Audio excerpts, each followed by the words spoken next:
Hello everybody, welcome back to psychology classes. So this is Ekta. I just hope आप सभी ठीक होंगे guys.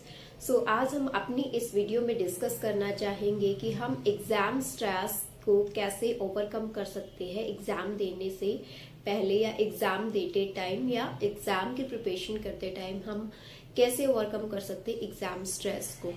तो सभी स्टूडेंट्स को यही होता है कि हमारे जो एक्सपेक्टेशंस है उससे उसी के अकॉर्डिंगली हमें मार्क्स आए।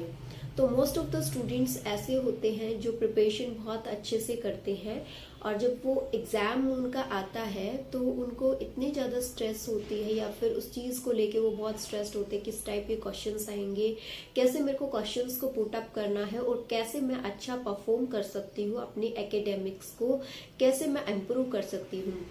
तो मोस्ट ऑफ द स्टूडेंट्स क्या होते हैं जब एग्जाम देने जाते हैं तो जो चीजें उन्हें आती हैं वो चीज वो फॉरगेट कर देते हैं।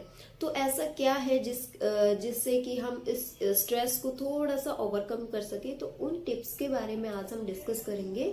तो मैं ये चाहूंगी कि आप जो वीडियो है वो स्टार्टिंग टू एंड देखेंगे, स्टार्टिंग टू टिल एंड, तभी आपको चीजें समझ आएंगी, अदरवाइज आपको कोई चीज समझ नहीं आएंगी। फॉर एग्जाम्पल, मेरा कल एग्जाम है और मैं रात भर सोई नहीं। एग्जाम की मैंने बहुत सारी प्रिपरेशन की और ये भी नहीं कि कॉन्टिन्यूसली मैंने स्टडी की, क्योंकि कॉन्टिन्यूसली हम इतना ज़्यादा टाइम नहीं स्टडी कर सकते, ना ही हम अटेंशन देने में फोकस कर पाते हैं। लेकिन क्या होता है कि मैंने बहुत अच्छी प्रिपरेशन की, मेरे को सारी चीज़ें लर्न हो चुकी हैं और मैं अब सो गई हूँ। लेकिन जब मैं नेक्स्ट डे एग्ज़ाम की प्रिपरेशन करने के बाद एग्ज़ाम में जाती हूँ, तो एग्ज़ाम में जब मैं जाती हूँ तो 15 मिनट से 20 मिनट्स हमें एग्ज़ाम रीडिंग के लिए मिलता है, जिसमें हम क्या करते हैं, एग्जाम को प्रॉपरली रीड करते हैं, कौन से क्वेश्चन हमें आते हैं, कौन से क्वेश्चन नहीं आते हैं। और मैंने जब अच्छी प्रिपरेशन की है, मैंने सारी चीजें, सारा चैप्टर जो भी है, जो भी आएगा सिलेबस में, मैंने वो सारी चीजें लर्न की हुई है। लेकिन जब मैं एग्जाम के टाइम, जो रीडिंग का टाइम होता है क्वेश्चंस का, जब मैं रीड करती हूँ तो मुझे पता चलता है कि मेरे को सारे क्वेश्चंस आते हैं। लेकिन सारे क्वेश्चंस आते हैं, उसके बावजूद मैं ये थिंक कर रही होती हूँ कि क्या मैं टाइमली कंप्लीट कर पाऊंगी अपना एग्जाम, कैसे मेरे को एग्जाम देना होगा। और बहुत सारे क्वेश्चंस ऐसे होते हैं जो कि हमें बहुत ऐसा लगता है कि इसको तो लिखते जाऊं ना, तो मैं पूरा लिखते ही जाऊं और स्टॉप ना करूं राइटिंग, राइट। और बहुत सारे क्वेश्चंस ऐसे होते हैं जो नॉन इंटरेस्टेड होते हैं, लेकिन फिर भी हम क्या करते हैं, उनको लर्न करते हैं। रॉट लर्निंग हमने उनकी की हुई है, हम एग्जाम टाइम तक उसको लर्न रखेंगे, then we will forget out. इस टाइप के भी हम प्रिपेयर करते हैं। लेकिन जब हम एग्जाम का जो 15 मिनट्स का टाइम होता है, मेरे को लगता है कि 10 मिनट्स में सभी क्वेश्चंस आप सभी रीड कर सकते हो या 5 मिनट्स में रीड हो जाते हो। जो 10 मिनट्स होती है उनमें हमें एक पॉजिटिवली अपने माइंड को सेट करना है। क्या पॉजिटिवली माइंड सेट करना है, यही कि मैं उन्हीं क्वेश्चंस को अटेम्प्ट करूंगी। फर्स्टली जो क्वेश्चंस मुझे क्लियरली आते हैं, मैं उन क्वेश्चंस को नहीं करूंगी जो क्वेश्चंस मुझे क्लियरली नहीं आते हैं। मोस्टली हम क्या करते हैं कि उनको टच करते हैं जो क्वेश्चंस हमें नहीं आते हैं, या फिर क्योंकि हमें ऐसा लगता है कि इसको थिंक करने में टाइम लगेगा तो इसलिए मैं ये क्वेश्चंस पहले कर लेती हूँ। लेकिन ऐसा ना करके अगर हम क्या करें पॉजिटिवली, फर्स्टली कि हमें वो क्वेश्चंस करने हैं जो क्वेश्चंस मुझे अच्छे से लर्न है, जो मैं अच्छे से राइट डाउन कर सकती हूँ।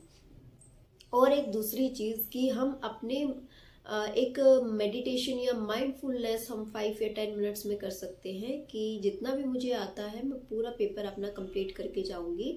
और एक चीज़ कि मैं टाइम ड्यूरेशन जो हमने डिवाइड की हुई है, मैंने जो बताया था प्रीवियस अपनी कुछ वीडियोस में एग्जाम के बारे में जो मैंने बताई थी, जो कि मैं इस क्वेश्चन को इतना ही टाइम दूंगी, ज़्यादा टाइम नहीं दूंगी।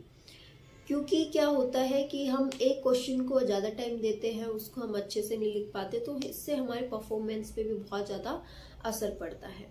तो स्ट्रेस को कैसे कम कर सकते हैं, जो हमारे 15 मिनट्स का टाइम होता है उसमें हमें आइज क्लोज करके 5 या 10 मिनट्स तक हम सेल्फ टॉक करेंगे। कौन सी वाली self talk? Positive self talk कि yes I can do complete my whole exam because मैंने पूरी रात बैठ के प्रिपरेशन की है। और एक चीज़, मोस्टली क्या होता है कि बहुत सारे स्टूडेंट्स को जैसे कि हेल्थ इश्यूज हो गए, कोई भी हेल्थ इश्यू हो गया तो हमें एक पॉजिटिव टॉक ये देनी है अपने माइंड को कि क्या मैं एक ही दिन में सारी बुक पढ़ पाती? नहीं, मैं रेगुलर क्लासेस में आई हूँ या फिर मैंने रेगुलरली प्रिपरेशन की है इस चीज़ की। अगर मैं एक दिन नहीं पढ़ी तो कोई बात नहीं, लेकिन जितना मैंने पढ़ा है obviously I will attempt my best. This self talk will increase our performance of academic as well as our stress will be reduced or overcome from those type of self talks which we could give to us. हम अपने आप को दे सकते हैं, लेकिन कब दे सकते हैं? जब हमें 15 या 20 मिनट्स का टाइम मिलता है, या फिर सबसे इजी वे है कि अपनी आइज क्लोज करो और जस्ट अपने आप को से रिलैक्स, से नो टू एग्जाम स्ट्रेस, इस टाइप से आप बात करोगे ओनली 5 मिनट्स तक या 10 मिनट्स तक, देन आप एकदम रिलैक्स फील करोगे माइंडफुलनेस के बाद. तो जैसे ही माइंडफुलनेस खत्म होगी, और वो माइंडफुलनेस कैसे करनी है? सेल्फ टॉक दोगे आप अपने आप को. Yes, I can achieve all the questions, I could attempt all the questions, कि मैं सारे क्वेश्चंस को अटेम्प्ट कर सकती हूँ. और ये जो टाइम ड्यूरेशन है ये इसीलिए दी गई है, और मैं सफिशिएंट टाइम में मैं चाहूँगी कि मेरा पेपर जो है, मेरा जो एग्ज़ाम है वो कंप्लीट हो जाए. और ये माइंडफुलनेस वाली टेक्निक बहुत काम आने वाली है. कौन सी चीज़ें हमें बोलनी है? Yes, I can do complete my exam on time. और सेकंड चीज़ हमें क्या बोलनी है? Yes, I could complete my whole question paper on time duration. और क्या कहना है? Say no to exam stress.